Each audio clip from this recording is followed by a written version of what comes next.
And we be live. What is going, peeps? Rocking my Phoenix Suns. Gonna get a little bit higher. 19.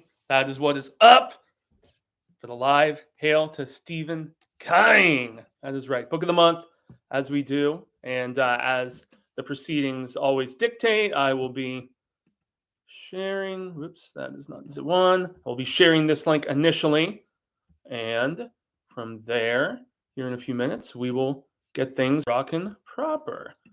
So let me just do this link share thing. There it is. Make sure that I have the site muted because that is something that I've unfortunately struggled with here and there.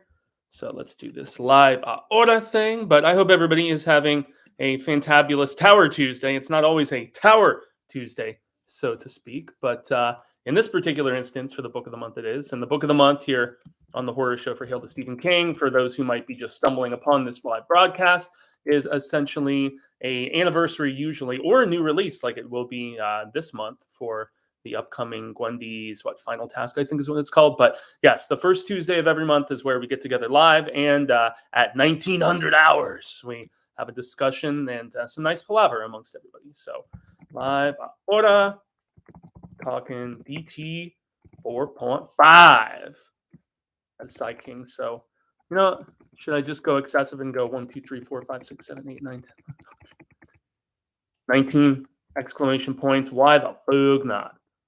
Doing it. Yeah. Okay. Close all these out. Make sure that the interwebs and the Wi-Fi specifically. I've got so many different devices all sucking on the Wi-Fi here in Casa in Fuego. Casa Carajante, as I sometimes refer to it. That's it's gotta turn some of that stuff off to make sure it's all nice and streamlined and functioning proper. That's right. Okay, so there is our link. And let's see if anybody has filtered through in the meantime. Corey is saying, what's up? Been waiting for a little Dark Tower palaver. Yes, it feels like it has been a hot minute, sir. So hopefully you were doing damn good, my friend. Okay. And la-di-da-di-da. Just jumping around. But yeah, my Suns are actually playing this evening against the Brooklyn Nets. And I'm not sure if their entire big three. I know a lot of you probably are super TGAP. You're like, dude, Fuego, this is Hail to Stephen King. This isn't shooty hoops talk. But hey, I love my shooty hoops and I love my Phoenix Suns, man. So yeah, they're playing the Brooklyn Nets. I don't know if all three of their big players are going to be here, but it shall be exciting nonetheless. I'm trying to just like this damn vidya. But yes, it's nice to have some discussion on a Tower Tuesday that is actually, and obviously smash the damn like button. Nope, there it is.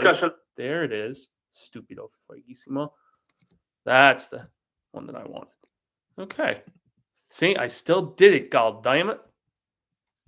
Okay, so that is good. That is goodsy. So I will just lower that son bitch. And okay, so who else is jumping on? Joe Esposito. Hey Jaime, I'm on time. Haven't got to win through the Keyhole yet. I finished Wizard and Glass, and I'm currently on Everything's Eventual for Little Sisters of Eulalia. It's an uneven collection so far. Yeah, we're going to be actually visiting that one for a book of the month here in the very near future. I believe it has its 20th anniversary this upcoming year. But I mean, Little Sisters of Eulalia, I love that story. That's one of my personal favorites. It's another Roland as a kid story. So or youngster Roland, adolescent Roland, where he's still a little wet behind the ears and everything. But thankfully, I'm feeling significantly better than when I did the 300th episode shortly before this. So that is all well and good. I've got my little goblet, which I think is incredibly appropriate for being in Midworld and, the medieval fantasy aspect of this particular story. So, okay, we have some other peeps jumping in. AL Suspiria 2018, not much into books, but love horror. Hey, it is what it is, man. I mean, it's all creativity at the end of the day. What else we got? Maddie's jumping in for a quick sec. Good evening. It's 1:30 a.m. and I need to go to bed, but I just got to know. Oh, and I'm curious what that would be. Little Sisters was a 5-star story easily. Yeah, I love Little Sisters, man, and also the not the animated, the illustrated adaptation that they did for Marvel Comics. I thought was really really rad status. So okay, well we already have. Let me just not show that. Although that was actually pretty funny, I got to say. Okay, Maddie says, did you choose this one on purpose of the Chinese New Year's Day and thus first day of the year of the tiger? Reading into it significantly more than I had honestly intended, Maddie. But ironically, based on something that happens in the book, the path that Tim, our lead character, I still feel the bulk of the story is once we get to the story within the story, and it's a tale that Roland was told by Gabrielle, his mother, and yes, the fact that the path that kid finds himself on happens to be the path of the cat, also known as the path of the tiger, path of the lion, and the fact that even on the thumbnail that you guys see here, a tiger does play specifically, and so that's to quote Bob Ross, I guess, just one of those happy little accidents sort of thing. But yeah, good call, Maddie. Always a little bit more astute than I often am. As much as I strive and I try. Robert the Wolfman, my cohort in crime, along with Cecil, Marcia, and Mercer and Suze and the rest of the gang. So happy that he is making a little jump scoot. There is no coincidence, only Ka. Yeah, a phrase that is actually uttered in the end of the story. Well, they say luck. It's Susanna who says it. But, as Roland retorts to her, luck is the word those with poor hearts use for Ka. So yeah, it's definitely reality. There is no coincidence. There is only Ka. Okay, so we jump around. Okay, so yes, Andrew Thompson says, "What's up?" I believe that Andrew just sang some praises in the Hail to Stephen King Facebook group about this particular story. So I believe he liked it, and as a longstanding member of the Hail to Stephen King Facebook group, I was very happy that he appreciated this one. So yeah, now that we have reached the double digits of viewership, let's get this started proper because I have some shooty hoops to watch, and I might even try to go catch this new documentary. I believe it's called Game Stoppers, maybe?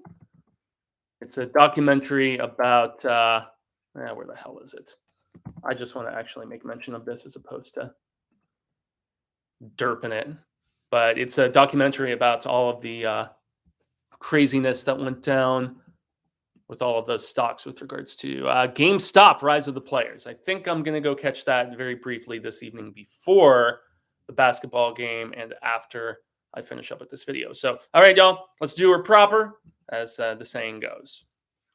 Long days and pleasant nights, fellow travelers along the path of the beam. I am known on this level of the tower as Jaime and Fuego, and if you please, you join me here for a bit of palaver on Hail to Stephen King. It's Reezy. So very stoked to have any of you here, and obviously Bevaninos, and welcome to the horror show. And I have to start this out preface with a ginormous amount of thanks going out to everybody who tuned in for the 300th episode of Hail to Stephen King. We just at the beginning of this year started the 6th year of this coverage that dates all the way back to the end of 2016 for Cy King's 69th birthday, but it actually started proper at the beginning of 2017. So this is really cool, like coming full circle, so to speak, because throughout 2017, as we approached the release of the Dark Tower film, I reviewed all of the books, and a shout out to Bev Vincent, who did some terrific work with The Road to the Dark Tower and with some of the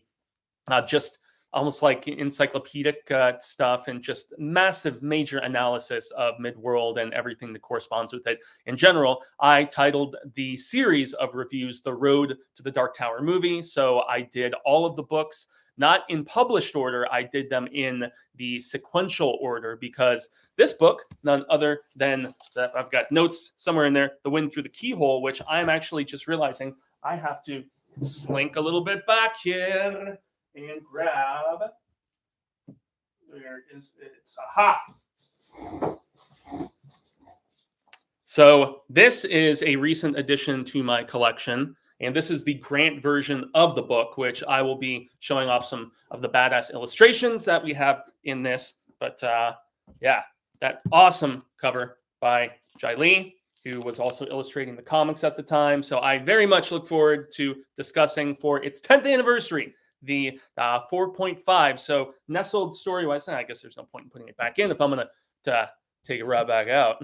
But yes, as far as chronology goes, this book is in between number 4, which is Wizard and Glass, and number 5, The Wolves of the Kala, which for me is like right around when the series hits its sweet spot. 3 and 4 specifically, but the Wind Through the Keyhole for me is very, very close in contention with those two as a personal favorite. I'm trying to remember where I actually ranked it when I was counting down all of the Dark Tower books, but it was in like the upper tier, so to speak, and I still contend that. Now, shout out to my buddy Mike Kearns from Mike's Book Reviews, because he was like, is this considered, a novel, or is it considered, a novella? It's like right around that sweet spot there as well, because of the fact that while it does clock in at over 300 pages, like it's pretty large print. And so I would personally classify it as a novel, I guess, but it's definitely one of the shorter ones, especially when you compare it to monsters like, the 7th book or Wizard and Glass. And so,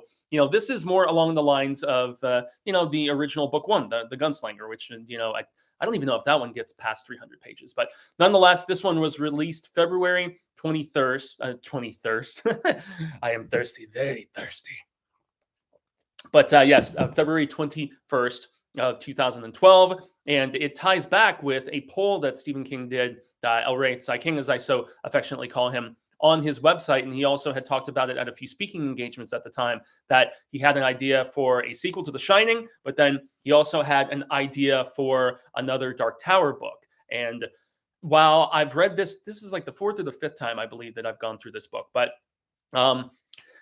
I liked when I was doing my original Path of the Beam and like everything in sequential release order, when I read everything Stephen King, from Carrie all the way through as things were published. And that was a journey that I finished a few years ago. But as much as I love reading 4.5 in between because of how it fits in story-wise, it takes place right after, getting past the Emerald Castle and everything. It's before they get to Caliburn Sturgis. So it is very much just this little in-betweener, so to speak, story. And the cool thing is it's got a little bit for everybody. So you've got the new Ka-Tet, and you've got at least a new iteration of the OG Ka-Tet, because it starts out with none other than Susanna and Oi and Jake and Eddie Dean, and they have just got past their little encounter with RF, and the place that kind of revealed itself to be just a almost like a glamour, like a mistaken sort of viewpoint of the place with TikTok man.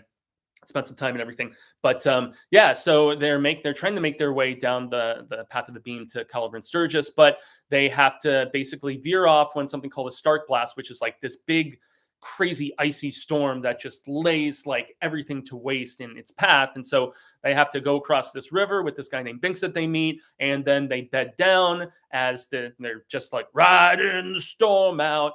And that's where they're like, Roland, tell us a story, man. We got some time to kill, so let's kill some time. And as he says early on, and I do indeed enjoy this part, which is why I have it mocked here. So he basically says, mayhap I'll tell you too, since it's long until dawn and we can sleep tomorrow away if we like. These tales nest inside each other, yet the wind blows through both, which is a good thing. There's nothing like stories on a windy night when folks have found a warm place in a cold world. And this is also befitting, coincidentally, not just because of the tiger and the Chinese New Year and everything that my dude Maddie pointed out across the pond, but also the fact that, we are just in the heart of winter, not here in the deadly desert of Arizona specifically, but, nonetheless, it's the beginning of February, and it's pretty damn cold in a lot of the U.S. and a lot of places in the Northern Hemisphere, to be fair, and so as it continues, he broke a piece of wood paneling, poked the glowing embers with it, then fed it to the flames. One I know is a true story, for I lived it, along with my old commate, Jaime DeCurry. So we don't get my boy Bert, and we don't get Elaine. So you don't get like that iteration of that Ka-Tet that I so beloved from from Wizard and Glass. But nonetheless, Jaime DeCurry, who is mentioned in The Gunslinger, the first book, when Roland is going against court and trying to get his pistols and everything. And so Jaime is the character that's mentioned. He's fleshed out a lot more so in the comic books, but I'm glad that and King actually dedicates this book in the very beginning to Robin Firth, who is like the Dark Tower historian and the gang at Marvel Comics, which is obviously why he also had Jai Lee come on board for the Grant version of the publication, or at least the deluxe version, because this is the Scribner release in hardcover. So I have a copy of both. But so nonetheless, it's nice to get at least a little bit with Jaime Redhand, as he is described. But it jumps into the first of Roland's tales. And let's just get back to it. The Wind Through the Keyhole is one my mother read to me when I was still small. No one ever listens to because I'm small. If you haven't watched Raised by Wolves, damn good. Anyway, old stories can be useful, and I should have thought of this one as soon as I saw Oi scenting the air as he did, but that was long ago. He sighed. Gone days. In the dark beyond the firelight, the wind rose to a howl. Roland waited for it to die a little, then began. Eddie, Susanna, and Jake listened, rapt, all through that long and contentious night. Lud, the TikTok man, Blaine the Mono, the Green Palace, all were forgotten. Excuse me. Even the Dark Tower itself was forgotten for a bit. There was only Roland's voice, rising and falling like the wind. Not long after the death of my mother, which, as you all know, came by my own hand. And we jump into the Skin Man. Yeah, Skin Man being like a straight up shapeshifter of sorts. So a human man that, according to Vinay, has the ability to morph into different animals. And so Roland is sent shortly after coming back, with the grapefruit and everything and having it mess with him. And also just the accidental death of his mother and the tragedy of that. But so there is word of this Skin Man, this shapeshifter, basically wreaking havoc and having killed like 23 people in this town of, I believe it's Debaria, if I remember correctly. But it's essentially a place where, because I've got two different sets of notes as I was listening and driving around today. But yes, I believe it is Debaria. Yes, Debaria. Just want to make sure, everything is clicking properly here and such. But so, yeah, he gets to Debaria, which is actually there's a nearby place where his mother had actually spent time almost at like a commune of nuns, but there are these ginormous women, and there's all of these like legends around the surrounding places where there is like word that they eat men, and not in some sort of sordid sexual sort of way, as if, people who use that sort of slang, but yeah, like they actually like eat the flesh of men. Come.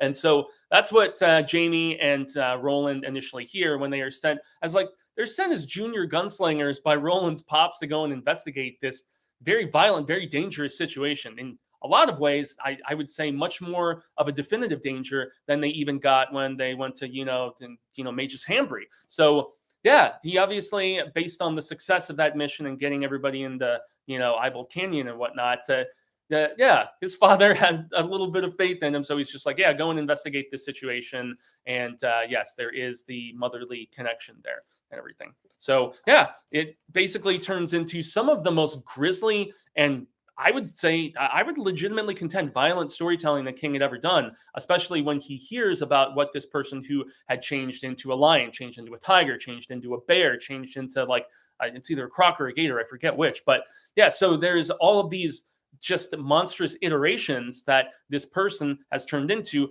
And we're talking literally like ripping heads off, half consuming people, like all of this craziness, and men, women, children. There is they're not choosy. That is for damn sure in any possible regard. And so, yes, very, very much a thing there. And so I just really dig how the story basically progresses there. And just to refer back to some of these notes, King has a lot of humor that he puts into this, like where there was also some hearsay about the fact that those nuns that his mother had spent time with, they prefer the long stick to a man.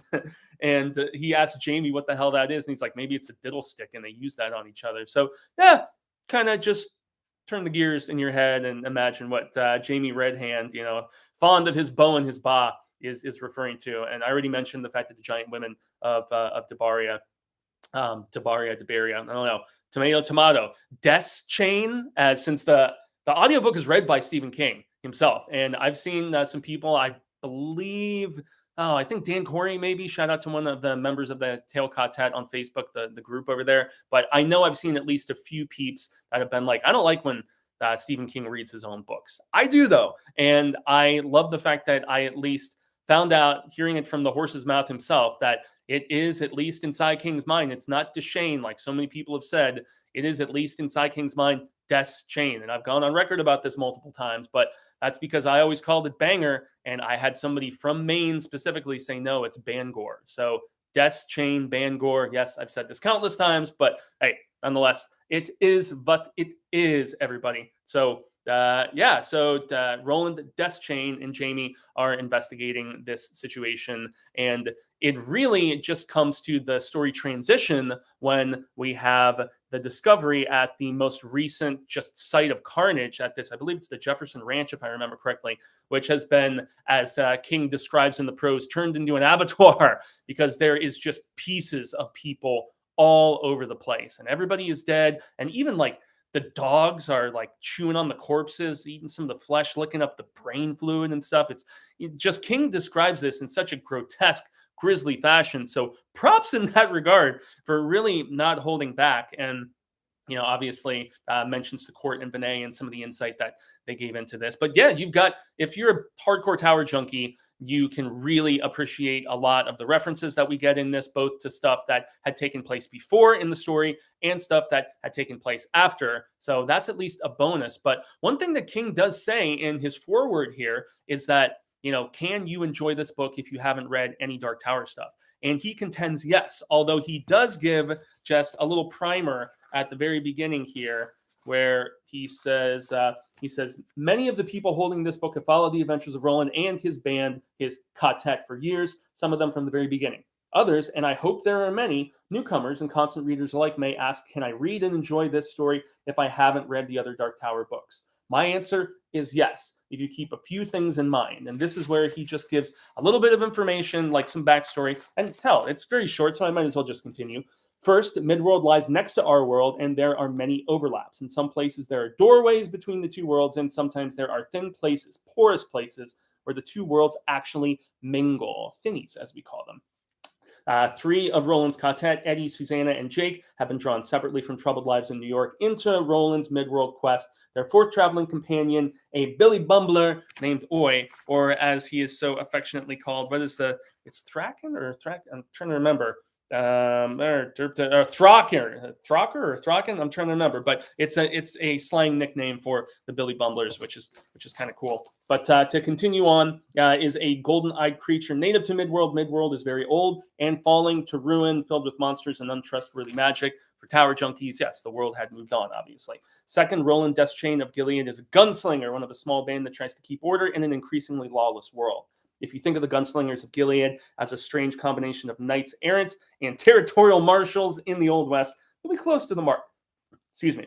Most of them, although not all, are descended from the line of the old white king known as Arthur Eld. Told you there were overlaps. Third, Roland has lived his life under a terrible curse. He killed his mother, who was having an affair mostly against her will and certainly against her better judgment with the fellow you will meet in these pages.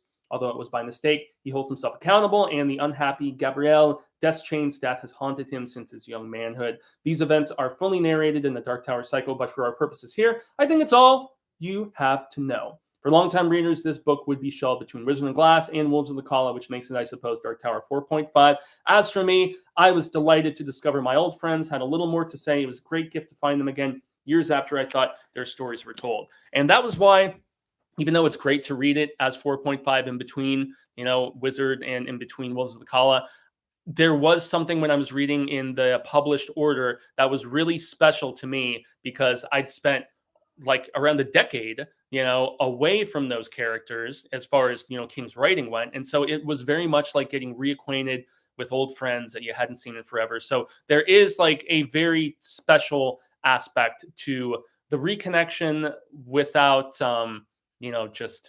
just going right into every single entry like we especially had with 5, 6, and 7. So let it breathe, take a break, and there's something just that much more special. The whole absence makes the heart grow fonder, so to speak. I don't know. I always said absence makes the heart wander, but nonetheless, it is what it is. So I adore this book, and I adore the transition that we do eventually get with the sole survivor, the son of this cook, and he is the one who essentially, it's a young boy by the name of Bill, and he is the one that Roland tells his tale to. And the fact that it's right about where we are within the narrative, and so this other specific spot that I had marked, I want to say.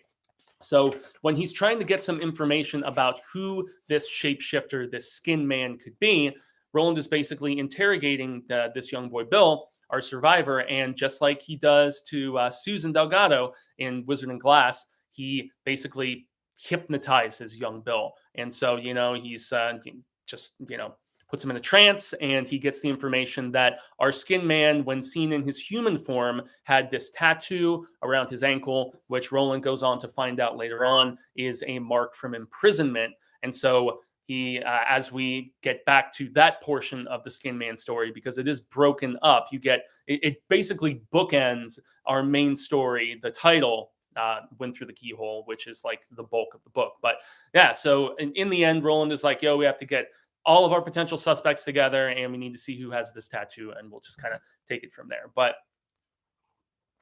that is around the time where Roland, to pass the time with Bill, the young survivor kid, jumps into rolling a smoke and then telling a story and almost entrancing Bill even more so than when he put him under and hypnotized him. So to get back to this particular part, and this is one of my favorite lines in the entirety of it. Okay. Those are years. Okay. Do you know stories that start once upon a bye, before your grandfather's grandfather was born? In turn, Bill replies, they all start that way. At least the ones my da told me before he said I was too old for stories. And I love Roland's response here, because anybody who is a Tower junkie and who has read through these books knows the affinity that Roland has for the art of telling a tale. And he responds with, a person's never too old for stories, Bill. Man and boy, girl and woman, never too old. We live for them. That is very obviously Sai King himself just speaking through the mouthpiece that is Roland Deschain. And he continues, do you say so? Bill responds, and Roland responds with, I do. I took out my tobacco and papers. I rolled slowly, for in those days it was a skill yet new to me. And I smoked just to my liking, one with the draw end tapered to a pinhole. Excuse me. Still not 100% over the captain trips. I still excessive talking, get the little tickle in my throat. But I struck a match on the wall. Bill sat cross-legged on the straw pallets. He took one of the chokers, rolled it between his fingers much as I'd rolled my smoke, then tucked it into his cheek. I started slowly and awkwardly, because storytelling was another thing that didn't come naturally to me in those days, although it was the thing I learned to do well in time. I had to. All gunslingers have to. And as I went along, I began to speak more naturally and easily, because I began hearing my mother's voice. It began to speak through my own mouth. Every rise, dip, and pause. I could see him fall into the tale, and that pleased me. It was like hypnotizing him again, but in a better way. And that's what any good story does. And in turn, what this story did to me is it drew me in. It captivates attention in that particular regard. But in a better way, a more honest way. The best part, though, was hearing my mother's voice. It was like having her again coming out from far inside me. It hurt, of course, but more often than not, the best things do, I've found.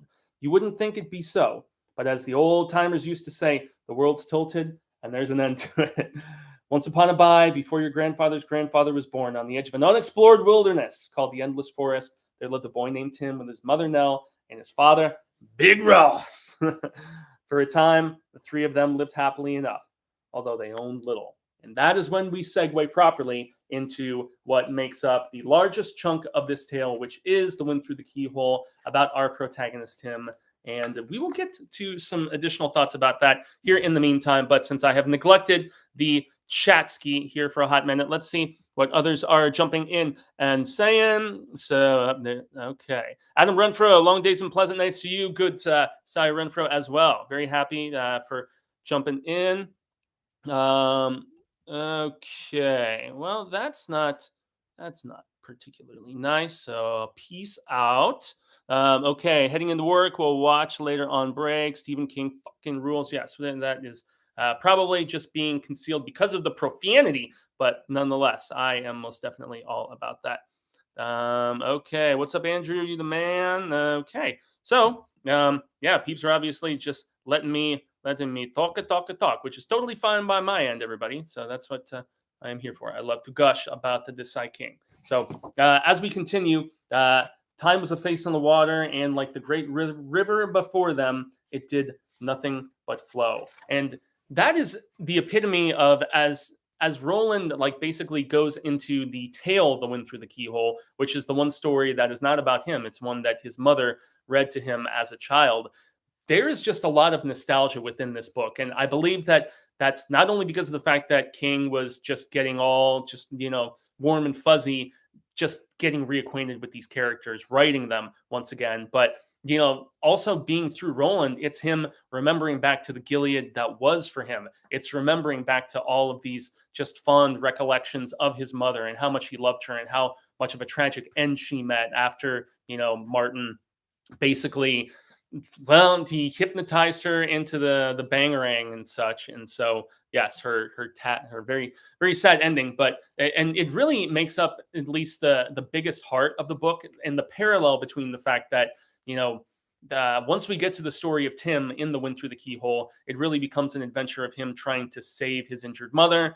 And it parallels very interestingly with the fact that Roland wishes so badly that he could have saved his mother. And so those really, they correlate in a fascinating fashion. And it is very heartfelt in that degree, because just the fingerprints of just the love between mother and son is all throughout this story. And this young version, this young incarnation of Roland, and just everything that he goes through, and just regret, and just coming to terms with things, and the fact that forgiving, to forgive, or I forgive you, being like one of the sweetest phrases that a human can actually utter. Good stuff there. But yep, I already mentioned Bix helping them across, so that's of ill importance. Once Upon a Buy, I've really just liked that quite the bit. But so now we jump into what really particularly makes up the bulk of this tale: the adventures of Tim and The Wind Through the Keyhole in that particular regard. So may your days be long upon the earth, obviously a phrase that I need to figure out a way to incorporate into the intro if I ever give it like a decent little revision of sorts. But yeah, the fact that you find out that even before jumping into the story within the story, you find out that this skin man was not just trying to kill, but it was also, they talk about seeing its pecker, and that it was gonna basically just rape and kill. It's just like King describes this skin man in such a disgustingly grisly fashion, and the stories we hear in childhood are the ones we remember all our lives. That is definitely a personal favorite quote from this, and that corresponds with both the main story we're about to jump into, and also just the story that that Roland lived with this adventure in Debaria. So Bill Streeter, son of the cook, already got to that. I do find it very funny that Roland hates mysteries, and he mentions it like at least a couple times throughout the story. He's like, I want to know who my enemy is and where I can find them and how I can dispatch of them, as opposed to being just kind of caught up in the whole just Holmes noir aspect of trying to solve crime or whatever. He doesn't like it.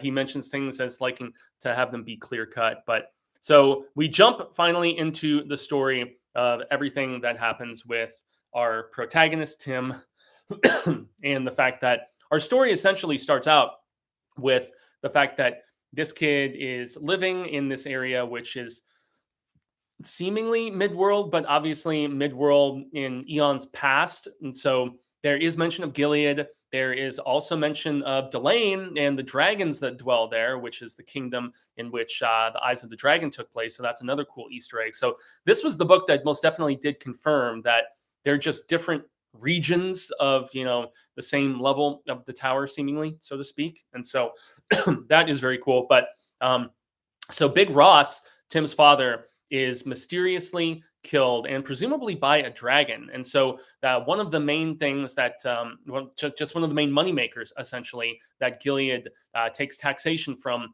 in this town is lumber. And so these workers go out into this endless forest area, and yet they don't go super far in because of the fact that there are allegedly dragons that dwell deep in these woods. And although it has not happened very frequently, it is a rarity, but it's probably a rarity because these workers don't go very deep into this forest. But Yeah.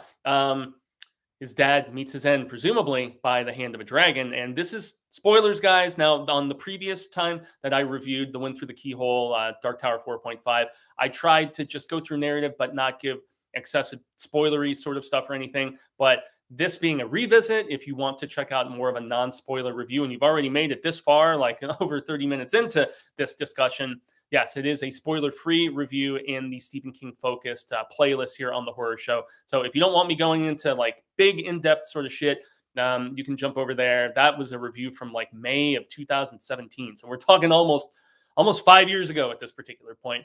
But yeah, so you think that Big Ross was killed by a dragon, but no, you find out that it was in fact the guy who was at one time his best friend, but in true love triangle sort of fashion, Big Ross came at odds many years before. And Tim is 11 years old, but I mean, in like probably easily a decade plus, I'm guessing like 12, 15 years, if not a little bit longer. But yeah, you find out that there was this little love triangle thing going on with Big Ross's best friend and with the mother of Tim. And so, yeah, I should just probably try to clear the throat, do a little bit of that from the goblet. But so there is a resentment to Big Ross for winning the heart of Tim's mother and the hand in marriage and just being able to have a life with her. And yet, even though the name of said character is eluding me at this particular time, it's of ill importance. But so that guy decides to stop with the heavy drinking and finds a woman that he marries, but she meets a tragic end. And so after the tragic end of Big Ross's buddy, who was also seemingly in love with Tim's mother, that he kind of starts to make it apparent that he still has those googly eyes. He still looks on her not as that of the wife of a friend, but as a man looks at a woman, as King very plainly puts it. And so, yeah, interesting in that particular regard. And just, yeah, it's a trope that we've seen in every story back to like the beginning of time. But nonetheless, yeah, we find out that it was not a dragon that was responsible for the death of Big Ross, of Tim, our protagonist's father. It was none other than this schmuckhole, and he takes the hand of marriage. He basically swoops in, steps in, and marries Tim's mother. And you think that he has given up the drinking he had for a long time, but he gets a few in him at the wedding reception, and then he just falls right back into the bottle. And with the just getting reacquainted with that, he starts to become abusive to Tim's mother. And so, yeah, it turns into this despicably abusive situation. And Tim eventually does find out when he has a interaction with the Covenant Man. And the Covenant Man is, as we get clarified near the end of the story, just another iteration of Randall Flagg, the most iconic villain and in all of Cy King stories. And also just reaffirmation once again that Flagg was in fact Martin Broadcloak, was, we already know he's the walking dude. We already know him, if you're a Tower junkie, as all of those different iterations and just forms and visages that he's taken. But this Covenant Man is an emissary of Gilead that comes to take the taxation of those who are in this town. And yeah, so whether you're working actually harvesting the timber, or if you're at the sawmill, which is where after the death of his father, Tim ends up working.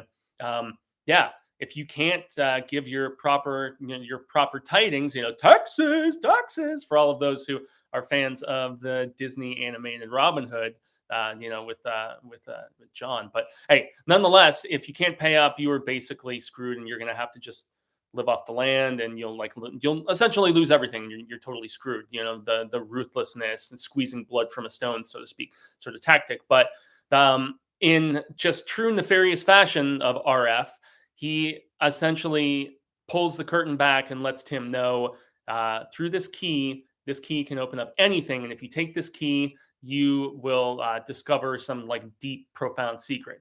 And there is a chest that this new father of his, who is abusing his mother, has, that he keeps shrouded in secrecy and safeguarded. And for whatever reason, Tim is just drawn, through, it's obviously Ka that just wills him towards this particular item and wanting to unlock it and open it. We're talking Link, Legend of Zelda status shit, and that is where he discovers the truth about the fact that his father's lucky coin and his father's axe are both hidden there. And so yeah, if those things if those things are in there, probably wasn't killed by a dragon, because a dragon would have more or less melted that shit down, man. And so for that particular reason, yeah, Tim's able to put two and two together, and he goes in the dead of night and meets the Covenant Man once more, and is basically just spurred on to see that through this crazy, like, boiling gross water stew sort of thing, Covenant Man shows Tim, yep, your stepda is beating the hell out of your mama and is going to permanently disfigure her, blind her, like concuss her, all this different really terrible stuff that he is guilty of doing to her.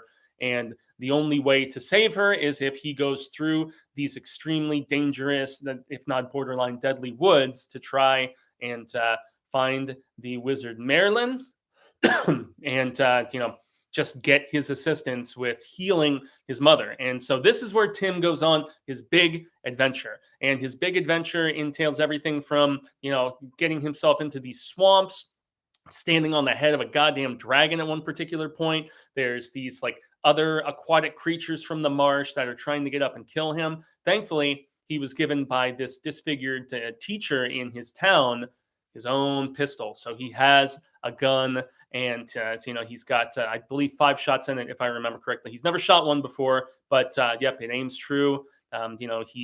He shoots accordingly, and he is able in a couple times throughout the story to just through sheer willpower and through obviously Cog, his destiny, to make his way through all of these treacherous circumstances. And despite being dissuaded by this little bitch fairy that is like the familiar of the Covenant Man, and just even encountering a Stark Blast himself, so there is a Stark Blast in all 3 iterations of the story. So, Roland and the new Ka-Tet are hiding from a Stark Blast. And then there's also a Stark Blast in Debaria, where the Skin Man is. And then there's also a Stark Blast that comes in the 3rd act of Tim's Tale. And so it is the one threading throughout all 3 of these stories, which is rather fascinating. But Tim rises to the occasion and also comes across this. It's almost like it's from North Central Positronics, go figure, but it's like a talking compass, so to speak, is the best way I can describe it. And it keeps talking about Directive 19, which presumably is not to really give too much information about everything that is going on in not only this portion of I don't know if it would be considered all world or whatever, but nonetheless, in this particular level of the tower, let's just say, keep it a little bit easier.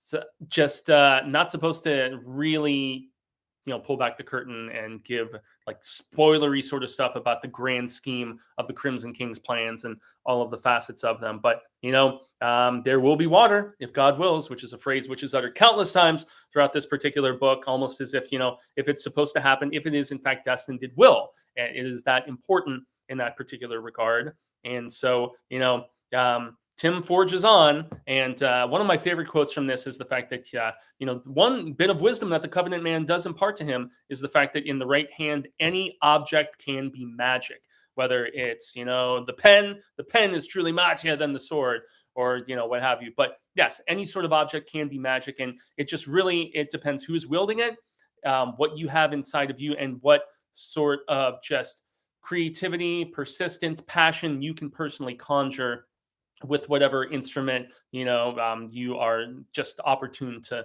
grasp within your hand. And so it's definitely something quite cool in that regard, as far as thematic exploration, which I really appreciate the hell of. And I like the fact that this robotic, whatever the hell she describes herself as, I'm trying to remember. I thought that I had jotted it down. Daria. Yes, Daria is the name of this North Central Positronics compass that kind of finds a friendship after he leaves these mudmen who are saying "Heil" to him. It's the only English that, because they recognize him, Tim being, as a gunslinger, because if he's welding the pistols, man, I mean, what else could he be, right? Despite his age.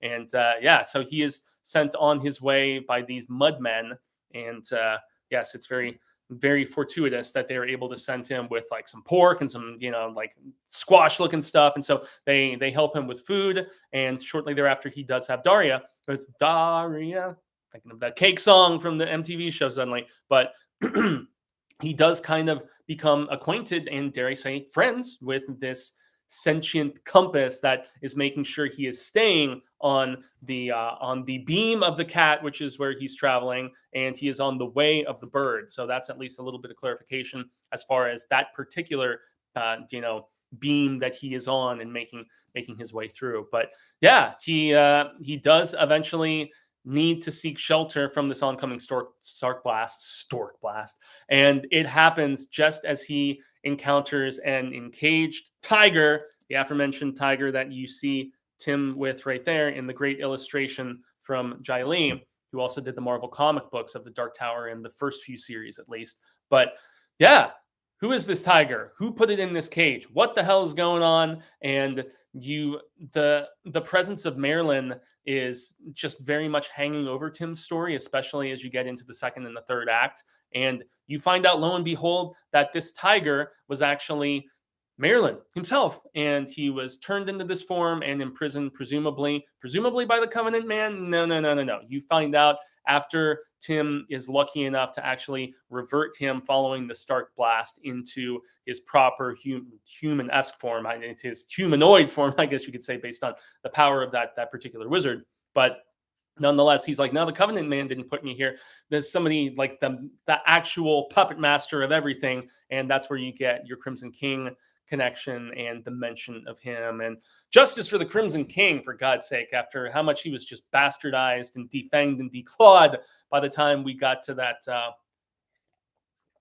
that final seventh installment, and how King just flubbed it, at least in my estimation, because Crimson King was supposed to be this big fearsome force, and then, well, we got what we got, I guess. But so yeah, let's take a peek at this is just got to be so friggin' gentle with these. But let's check out some of these awesome illustrations in here, because they are truly supremely badass. Jaime, yeah, that's right. This is actually a edition of only 5,000 copies, signed by Jaime himself. So there we actually have some Marilyn action once he finally reveals himself, so to speak. And let's just jump to, okay, yeah, we can jump right to the illustrations, because they are phenomenal in this particular book. So, and we get a little mixture of both black and white and the colorization. Come on, where you at, sucker? Where you at? I should have bookmarked all these. So, yep, there we have Tim once again. So excuse me, peeps. Once again, Captain Trips has not properly left my body. I've been tested negative, so I'm seemingly okay. But yeah, here is when he was in his like lizardly, almost like gatory sort of visage. Yeah, that is when the Skin Man in his reptilian form was just eating this poor girl. Utter craziness in that regard. But where's another one of the black and white skis? Because I think those are just the pencils alone in this, and it looks like there is some inkage. But yes, so there's our mischievous familiar right there, that little fairy who is described in, at least by Sai King, a little bit here and there in like kind of a sexual fashion. I'm just like, okay, Sai King, slow your roll just a wee bit there, good sir. Okay, so scales instead of skin. Yep, we saw that. Number 71. I thought I looked at that. Perhaps I did not. 71. Where you at? Oh, yes. So that is another really cool one, where you basically see him changing, the Skin Man changing back into his humanoid form. That's pretty badass. And then, okay, so I just showed you Turn to Run and It Caught Me. 80, yeah, which is, I believe, the one that I just showed you guys. Yes. So that is dope. What else? What we got next? Black and white. Yep. So I just showed you the fairy. Let's go to 160. And I believe that that Grant still on their website has copies of this book, if I'm not mistaken, because I ordered it like a little over a year ago. So here we actually get a color look of of RF, Randall Flagg, aka the Covenant Man, just sojourning along with Tim and all of the ominousness there, which is pretty dope. And then our next one is she was looking at him, from beady, red veined eyes. So this is another color one. 24. Let's get to it. Yep. So this is that instance, excuse me, where, yep, standing on the head of that submerged dragon. So yeah, Tim does end up encountering a dragon as he's going through that marshy area, and he just happens to be standing on its damn head, which is pretty cool. So Ancient Tumbler's turn. So let's go to 72. But yeah, if you are just one of those just fervent collectors like myself, the fact that this is still available is very, very cool, and it's under $100. It's really not that insanely priced, really. So 72, where are you at? Come on. So for the fervent collector, tower junkies, and whatnot alike, oh yeah, this is the splash. This is the splash page. So let's check this out. Yeah. So when Tim finally comes upon our encaged Marilyn in that particular form, which is really cool, and then we get another color illustration of when that big confrontation comes at the end that I mentioned, where so after we have vanquished, not vanquished, so to speak, but after you have vanquished the curse on Marilyn, and he's no longer in the tiger form, Tim has rescued him essentially from the cage with these little drops that he gives him. There's still a few of those left, and Marilyn basically tells him, go back to your town, use these drops on your mother, she will be healed, of which he does. And, it's like, damn right, Tim, you overcame, you rose to the occasion, you were a little gangster badass. And there is, as you always get with Sai King, there is mention that Tim only sees Marilyn once more, and he sees him, and he is a very old man. But as Sai King says, that is a tale for another day. And you're just like, God damn it, dude. Why do you have to just hint at these stuff, which we don't know if you're ever actually even going to return to? It's a little bit frustrating. But hey, he's just so overcome with joy at the fact that he's able to save his mother. And basically, he sums it up by saying some moments of joy are beyond description. And Sai King has actually done variations of that particular phrase throughout a lot of his books, just like just like the second part of Pet Sematary, for instance, where King explores the theme of, is there something so terrible that somebody could witness that they basically go over the deep end as far as sanity goes, and it's like a point of no return, no coming back sort of situation. So King does rephrase ideas that he finds very profound countless times. And here we get a great illustration from Jai Lee of young Roland right there. Excuse me, everybody. Cecil bought this print for me when we saw Jai Lee at Comic-Con a few years ago, and he signed it, and I have it framed in my office.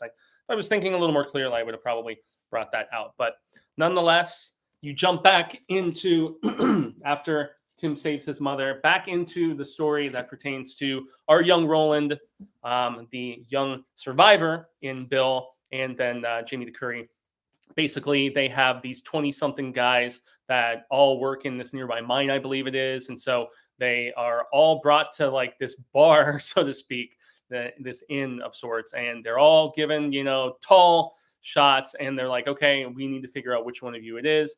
Lo and behold, they find out, and there is some massive bloodshed that goes down there too, when the snake form that I just showed you is what the Skin Man basically, takes before being defeated. And that's where we get to the end of the story with Roland going back to Gilead, and he has something which is sent with him by those nuns, essentially, those great giant women where Gabrielle, his mother, had spent some time. And it's tragic, it's sad, and yet it really brings a sense of bittersweetness full circle between Roland and Tim taking out his mother at the end of Wizard and Glass. And I feel like this is almost like, I won't go as far as saying it's a retcon, but it is definitely King putting into a different context and a much more beloved just framing the character of Gabrielle Deschain and how she was deceived more so than anything.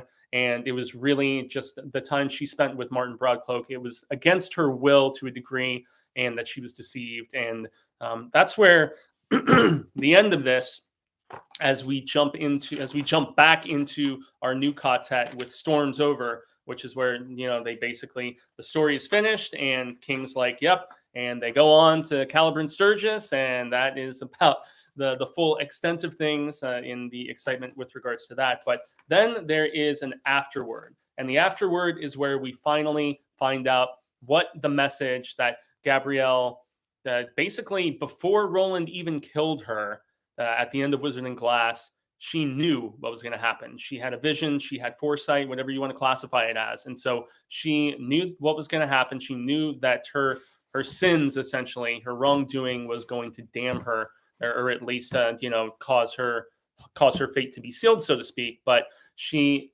does kind of try her hand at redemption, and it's very profound and it's very sad. And so we find out what Gabrielle said in the afterword. And in the high speech, Gabrielle Deschain's final message to her son looks like this, and it's just a series of symbols, very much like you get in a lot of ancient dialects, or also in just pictures, so to speak, whether we're talking Korean or Japanese or Mandarin, whatever it may be. But the two most beautiful words in any language are "I forgive." And it's not only Gabrielle wanting forgiveness from her son, but forgiving him for what is so rashly done to her. But it's also, it's a mutual forgiveness. It's a mutual, like, they are forgiving each other, but yet they also want forgiveness from each other.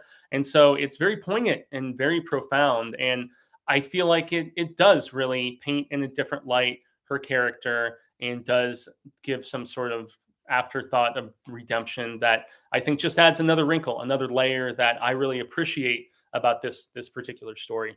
And so, yeah, guys, I love Wind Through the Keyhole. As we are just about at an hour right now, I am such a big fan of this particular book and everything that it epitomizes. And yes, it is barely over 300 pages, so it's not. And for some readers, I would imagine that's good. The fact that it's not a mammoth monster like book 4 and book 7, and to a slightly lessened degree, Drawing of the Three, and also Wolves of the Kala, which is pretty long in the tooth as well. So it doesn't entail as much dedication. And as much as I love like, if I'm going to rank the 3 stories in here, I will definitely rank them based on length. So the Wind Through the Keyhole, Tim's story, is my favorite of the 3 stories here. Although a very close second is the Skin Man story of Roland and Jaime Red Hand, and everything with this just brutal shapeshifter, and how just gorific the deaths are described by Sai King. And really, at the end of the day, the stuff with Oy and Jake and Susanna and Eddie, it feels like kind of an afterthought. It's just really there as a framing device more so than anything else, because the bulk of the storytelling is, the title story and the stuff with the Skin Man parts 1 and 2. So if you've never checked this out, I will actually agree with Sai King that this is one that, if you haven't read a lot of the other Tower books, you can read that forward.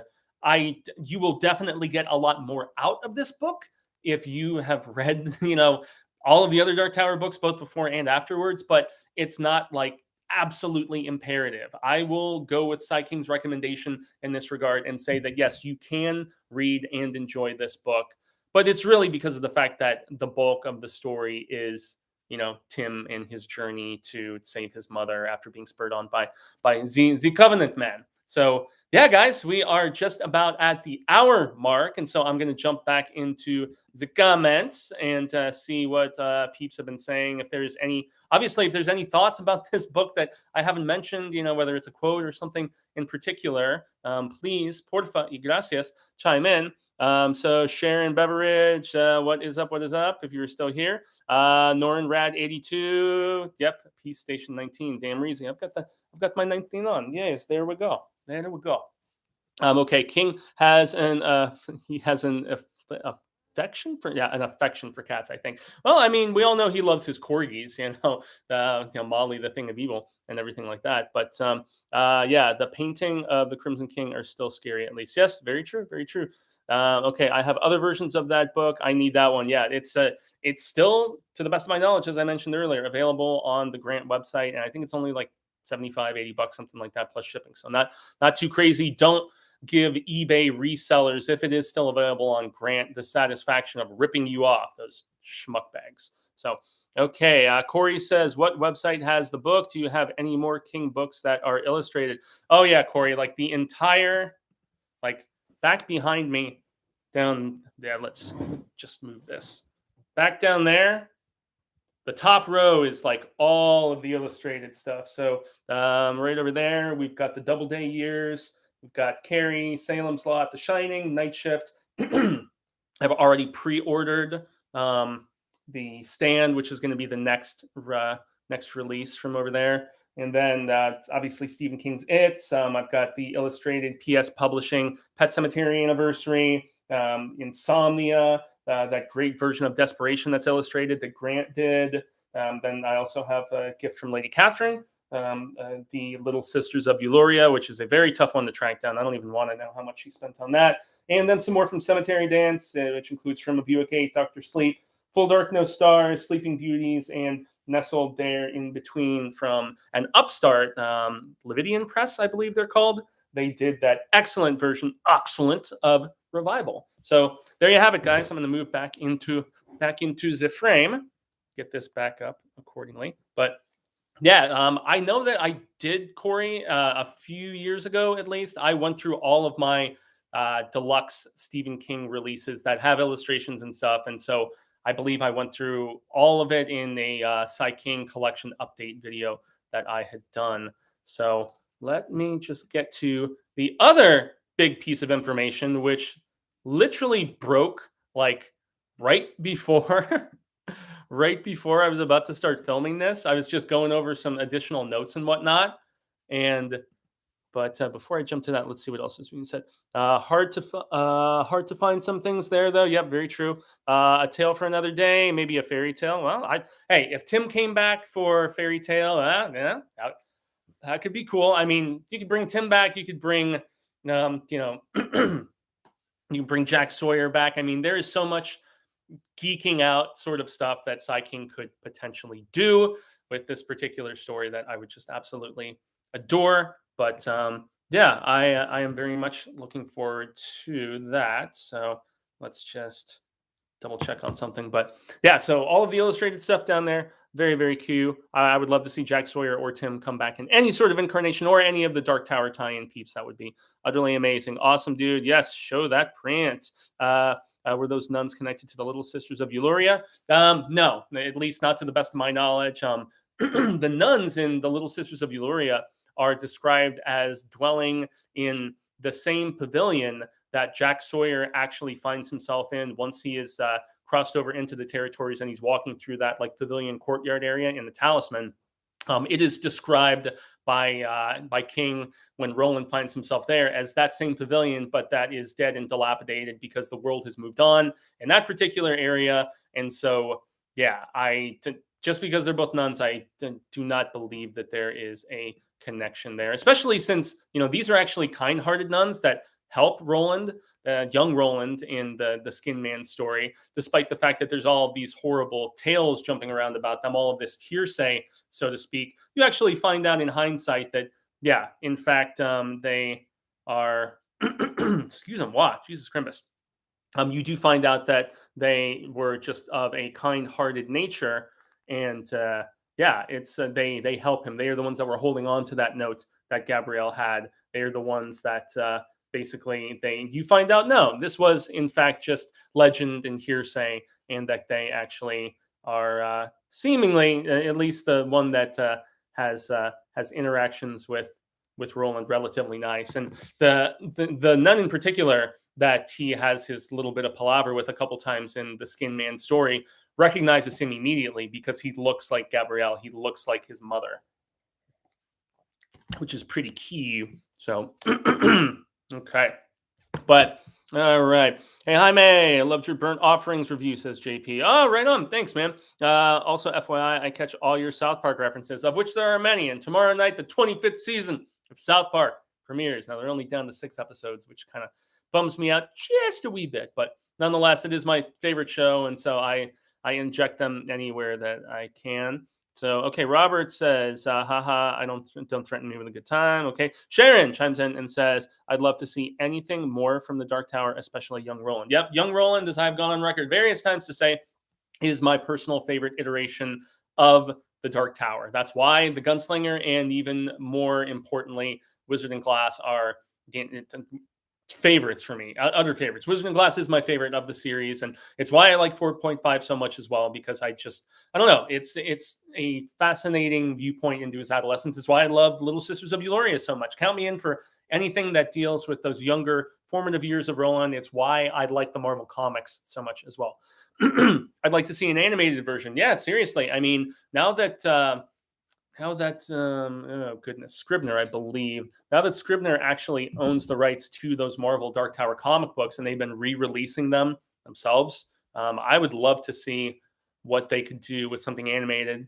But I still, to quote once again my buddy Maddie, where it's 1:30 in the morning on his side of the pond, there was supposed to be a Dark Tower audio drama that these guys were putting together. And so it was allegedly gonna go through all of the different books, and it was gonna be this big sort of thing to kind of fill the void that we thought we were gonna get with that Amazon series that they shot the pilot for.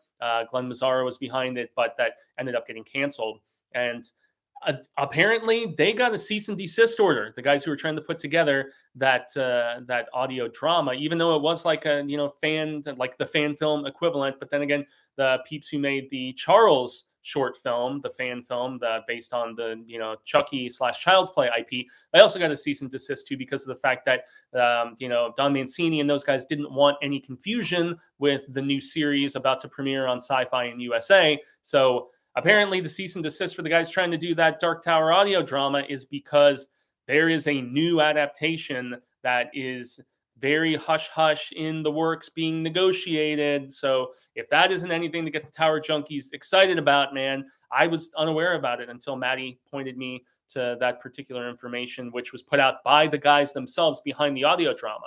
And so they said that they were going to keep working on it behind the scenes. But yeah, there's apparently something else brewing. Thank God. So yeah, we shall see. But yes, JP jumps in with another inquiry and says, yes, dark and bloody. Damn, Reezy. That could be cool. I mean, I still would prefer a live action, just to throw all the friggin' money at it sort of situation. But hey, if it's a consolation, or if it's even like a Witcher situation, where do a couple live action seasons, but then maybe, how when Ron Howard was behind it at one particular point, because for the Dark Tower movies, they always wanted to have that corresponding Young Roland television series. So what they wanted to do was live action movies, but then also a television series fleshing out the Young Roland backstory. So maybe you do live action for some aspects, and then, as I made the Witcher reference, like they did on Netflix. So you've had your live action stories, but then you also had this animated prequelish sort of thing. I don't know. There's ways that they could do this that could be just profound and so incredibly exciting. But okay, what do you think of Frank Mueller? His voice makes me lose focus, and I never know what's happening in Dark Tower audiobooks. Well, Stephen King reads this one himself, and so as I always do with these books of the month, I will read the book early in the month, and then I will listen to the audiobook later in the month. And so usually, like I was listening to more of it just right before this broadcast as I was working through some additional just augmentary notes and stuff like that. So I'm trying to remember if Frank Mueller is the guy who took over the series after the death of the original narrator. Well, not the original narrator, because the original narrator is actually for the first 3 that were released as cassette tapes. Cy King actually read the first 3 Dark Tower books himself, Up Through the Wastelands, and I have them on cassette. It's there they're all 3 hiding on the lower shelf down there. But I think, if I remember correctly, Frank Mueller was the one. Let's just double check, man. I mean, that's why we have these damn devices here, to double check these sort of things, right? So I will double check. But I know that the guy who recorded for Stephen King, who basically replaced him when they did new audiobook versions, that guy died. That guy was like majorly disabled in a motorcycle accident, and so for the stretch run of those final few books, they actually had to bring in somebody different. So that was kind of a bummer. But okay, the Dark Tower. Okay, so to get to for clarification purposes, okay, so George Goodall, okay, but Wolves of the Kala and six. Okay, George Goodall. What about book three? Now I'm just utterly curious. Okay, okay, so Frank Mueller was the one responsible for, I believe, two and three and four, if I recall correctly. None of the narrators really like destroyed me too much, but then again, I'm not like overly critical about audio narration a lot of the time. But yeah, I would have since Sai King narrates this one himself, he reads the one through the keyhole, and it's been a while since I've listened to those audio books. It's been at least a year or two since the last time I went completely down the path. This is actually the first Dark Tower book I have revisited in probably close to 2 years now. But then again, remember, I read all of them multiple times. I've taken the journey down the path 4 times now, I recall. But yeah, so this was my fifth read of this one. But as far as the other books and listening to them, more importantly, it's been a couple years. So the difference between Goodall and Mueller, I can't say that I recall any cadences or nuances or anything like that. So apologies for not having more insight to give. Juggler Assassin says the ending was a favorite of mine. The story as a whole, not so much. Well, and as I constantly contend, art is subjective. I know a lot of peeps, constant readers and Tower junkies alike, who don't like the one through the keyhole very much. They're not that into it. Hey, to each their own, and much respect either way. Corey jumps on and says, "Yeah, his old voice put me to sleep." Says Norin Rad 82. Yeah, it is supposed to be this like old school fantasy like sort of storytelling. So I guess I can understand why they would want that sort of narrator. But if anybody has proper clarification about who was the original, I'm guessing Mueller was the original narrator, and then Goodall was the follow-up guy, because if Goodall was the one who did 5, 6, and 7, he was the replacement. So if you guys want, tell me what you think of the guy who rounded out the series, because I know they re-recorded the first one with him. But in any event, I digest, to quote my buddy CP. Miss you, CP, Willis Greedia. Corey Novak says, Fuego, I see Bev Vincent do interviews with lesser-known YouTube channels that are far less informed with King than you are. Is it possible we get to see you give Bev an interview? That's something that I've thought about. At one point, Bev Vincent was following me on Twitter, and despite the fact that I gave him shout-outs and told people to go check out all of his stuff during the Road to the Dark Tower movie segments that I did, homie unfollowed me. So I don't know if I said something at any particular point that just topic wise or just opinion wise he didn't care for too particularly much. But I respect the hell out of the guy, and I have been wanting to get together more of an interview style thing for a while. Partners on the Path of the Beam. I've spoken with Lou from the Stephen King podcast.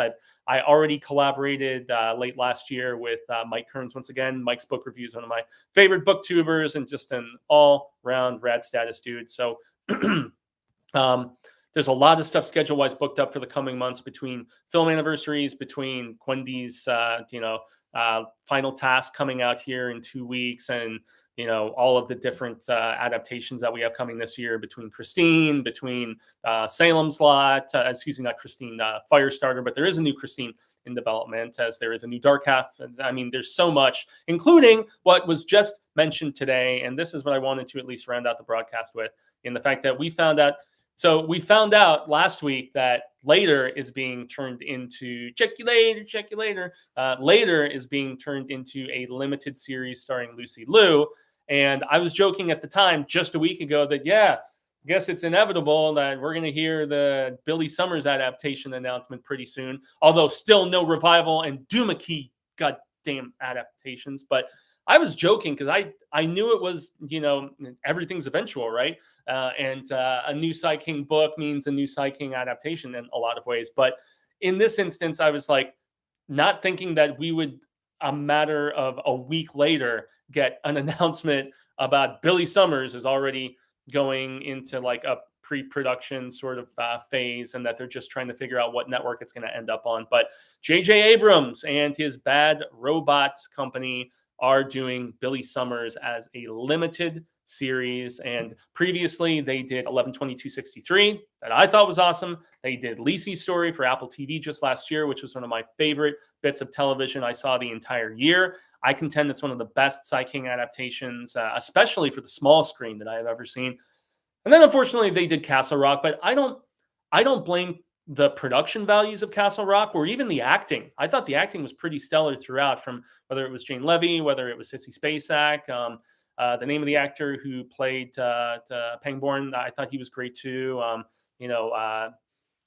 boy, Skarsgård kid was good. I mean, really, I didn't think there were a lot of weak links in the acting. It was the writing that I had big problems with. And it was because they were really, another turn of the wheel, really just doing their own thing and just cherry picking particular aspects, not unlike what Spike TV did with The Mist. So 2 out of 3 ain't bad. And so I have a lot of hope that, Billy Summers, while I didn't love the book, I found aspects of it intriguing. And so it's going to be interesting, more so than anything, who they cast. But yes, Deadline were the ones who broke the story today. And let's just kind of look really quickly. So Ed Zwick and Marshall Hershevitz will be the ones adapting it. And I'm just trying to get some information about what these guys had done previously, because literally this article went up like as I was just about to go live and start filming. It came to my attention. So let's try clicking on these dudes and see what they have done previously. Okay, so they're obviously a package deal, Ed Zwick and Marshall. Hot package. Trying to see what these. Okay, I'm just going to Google one of these dudes. Let's go Ed Zwick. I'm assuming they are probably due to have worked with J.J. Abrams previously. Let's check out the IMDb of Zwick real quick, because I'm curiouser and curiouser. So,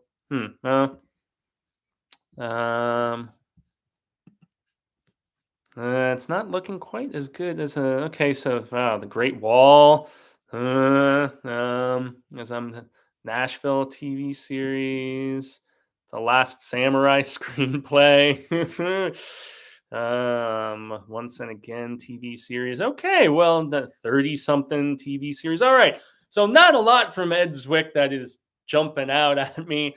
Perhaps if I have an opportunity to do a little bit more deep digging. Marshall Hershkovitz. Let's see. Hershkovitz. Let's just give a little peep at this guy. He actually has a Wikipedia. Okay, American film director, writer, producer, currently the president emeritus of the Producers Guild of America. Wowza. Productions are Traffic, Last Samurai, Blood Diamond, I Am Sam. Directed 2 feature films, Jack the Bear and Dangerous Beauty.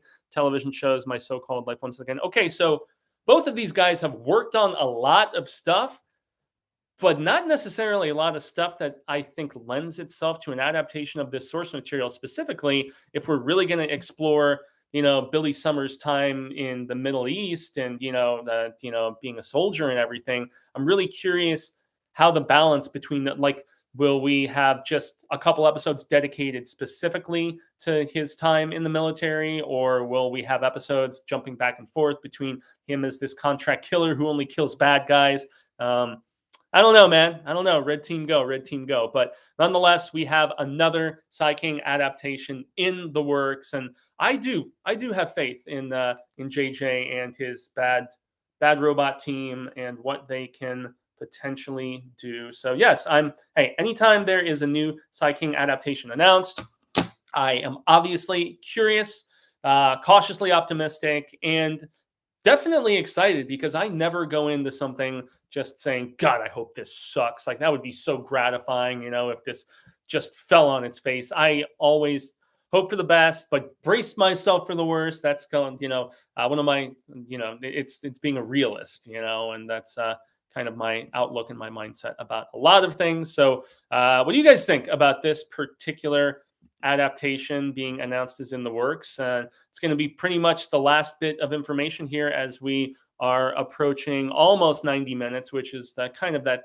sweet spot, a phrase that I've mentioned countless times in this discussion for the 10th anniversary of the win through the Keyhole. But I'm going to just do one more scan of the chat ski. And okay, Frank Mueller is the one who died. I'm not 100%. Once again, yeah, I think he is JP. The guy who did It and the one who did Pet Cemetery are amazing audiobooks. And also the guy from Wings and from he was in the new version of the Shining TV series. I'm trying to remember Homeboy's name. Steven Weber. Steven Weber is actually a damn good audio narrator for Sai King books. I know he's done a few. Most recently, he was on at least one of the If It Bleeds tales. But okay, what else we got? Andrew T says my favorite reader is George. Actually, okay, interesting. Sharon Beveridge says Castle Rock should have been far better. The acting was great. They just didn't have enough to work with. Yeah, and where they tried to lead, it's because they weren't working on actual source material. They were just kind of playing in King's sandbox, and so that's why it's kind of like what Disney did with the sequel trilogy of Star Wars in a lot of ways, where you're just like, what? Anyway.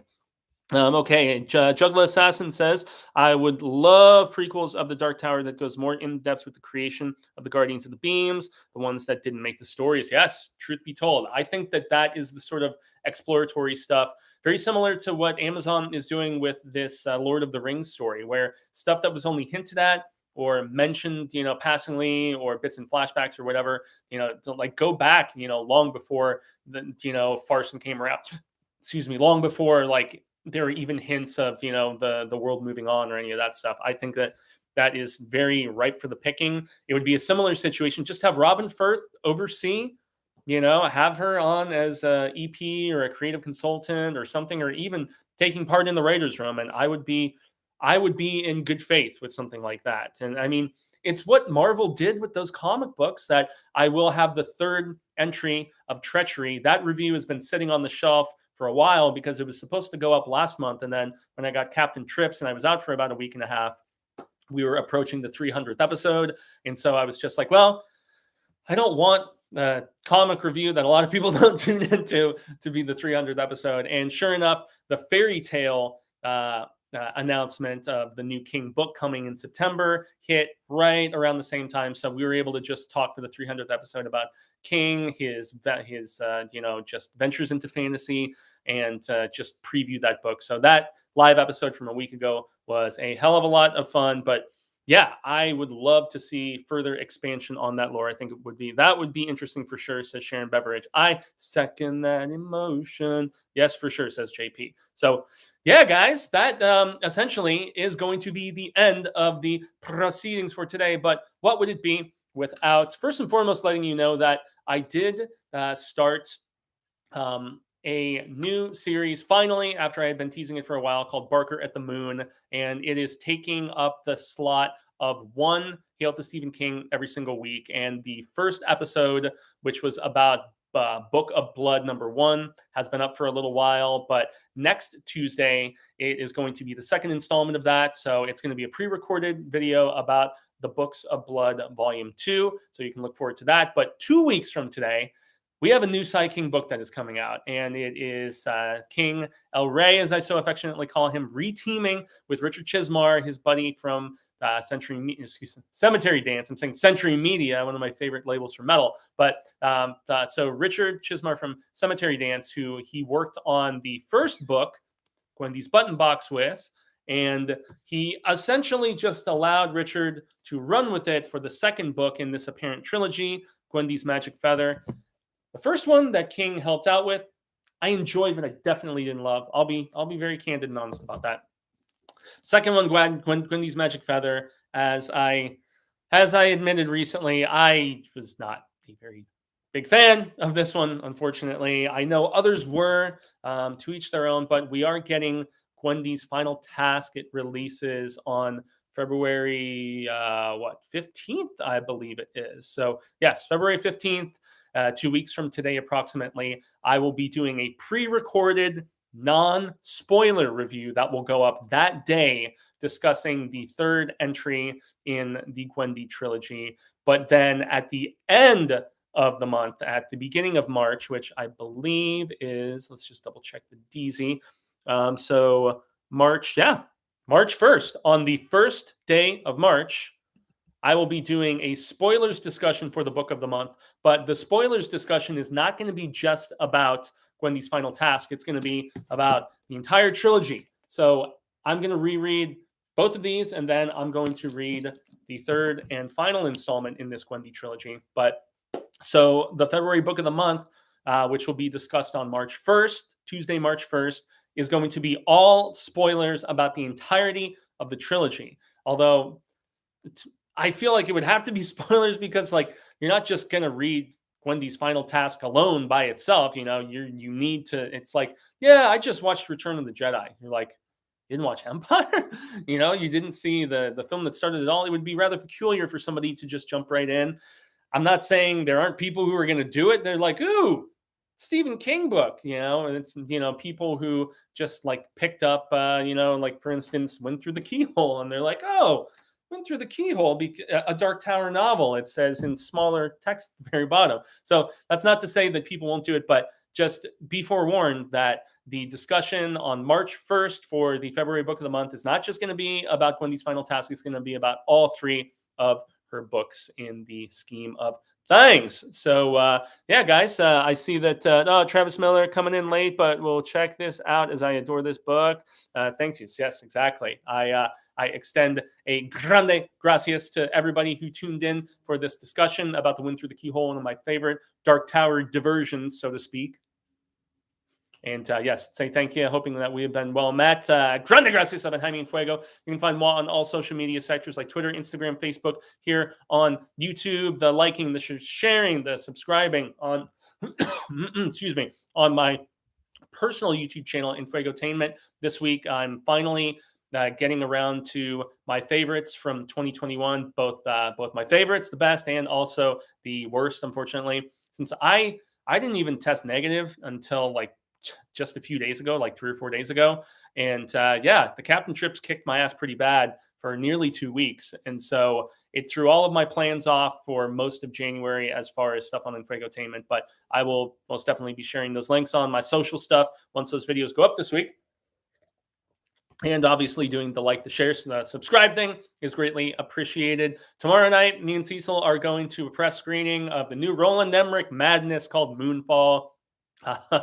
Yeah, Patrick Wilson, Halle Berry, hallelujah. Both of them are in that film. Apparently, the moon is like an alien ship or some shit. I don't know. It sounds silly. Check your brain in at the door, but look for a review of that later this week as well here on The Horror Show. And check out the Stephen King Focus playlist because there's over 300 episodes, previous Hail to Stephen King episodes, and all kinds of other rad status stuff there that I would be greatly appreciative if you took the chance to go and check out. So yeah, guys, that is going to be it. And until the Wheel of Ka comes around once more, hasta luego, sin amigos. Constant readers and viewers alike say thank you. I hope that we have been well met and that we share more of this palaver sooner rather than later. And until then, remember to stay scared and read Stephen King. Heil. Appreciate you, everybody.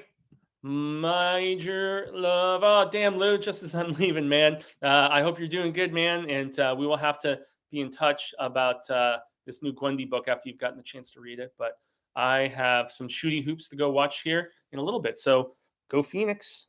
19, baby. Adios.